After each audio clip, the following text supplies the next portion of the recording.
6 other quick updates and I'll be done. In terms of updates, first, on East Grand Terre, you can see the results of our first dredging project started 3 weeks ago. You can see the oil. We've taken many of you out there to see the oil that's being caught by those first sand barriers that are not going into wetlands. It's doing exactly what it was supposed to do. We don't want to see oil in our coastline, but we'd much rather fight it on a barrier island than in our wetlands. Secondly, in terms of protecting our marshes, we're working with Orleans, Terrebonne, and St. Bernard on a marsh fringe barrier plan, a combination of plugs and berms. Third, on HESCO baskets, National Guard has deployed 2.5 miles of HESCO baskets in Fouchon. In Cameron Parish, we're going to deploy 250 National Guard soldiers to set up the installation of 8 miles of HESCO baskets. Now, we've just gotten approval from the Coast Guard. The idea is that with hurricane season active, with the changing currents, we want to be ready. We know this is a labor-intensive project. At first, they told us they'd only approve this 96 hours before oil was projected to get there. We said that's too late. We said it was important to put these defenses. This is labor intensive. Let's go ahead and get these defenses out there so they're ready in case that current, in case a storm brings that oil farther west.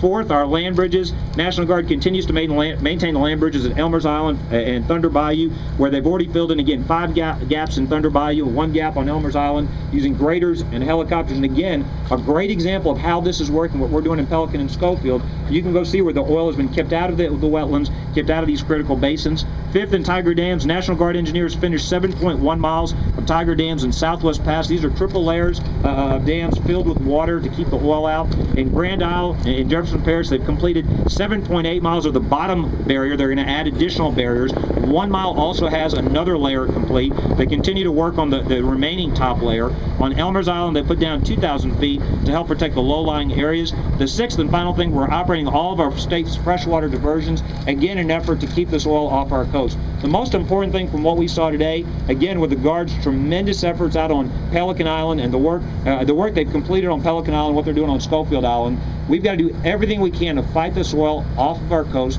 keep it away from our wetlands.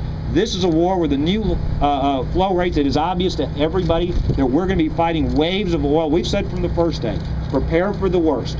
Hope for the best, prepare for the worst. And so it is important to understand this is it's not going to be one continuous wave of oil for Louisiana. This will continue to wash up on our coast, and that is why it's so important. We're doing so many multiple lines of defense. We're not waiting for others. We're implementing multiple lines of defense to protect our coast. We were thrilled to have Coach Miles come see the operations firsthand today. Thrilled to have him encourage our National Guardsmen, our wildlife and fisheries agents to come talk to some of the commercial fishermen that have been impacted by this oil spill. I want to give the coach and Billy Nungesser a chance to come talk about what they've seen today. We'll be happy to take questions, but let me personally again thank Coach Miles for taking the time to see these efforts and to take the time out of his busy schedule to go and encourage the workers on the front line and some of the fishermen that are suffering from this oil spill.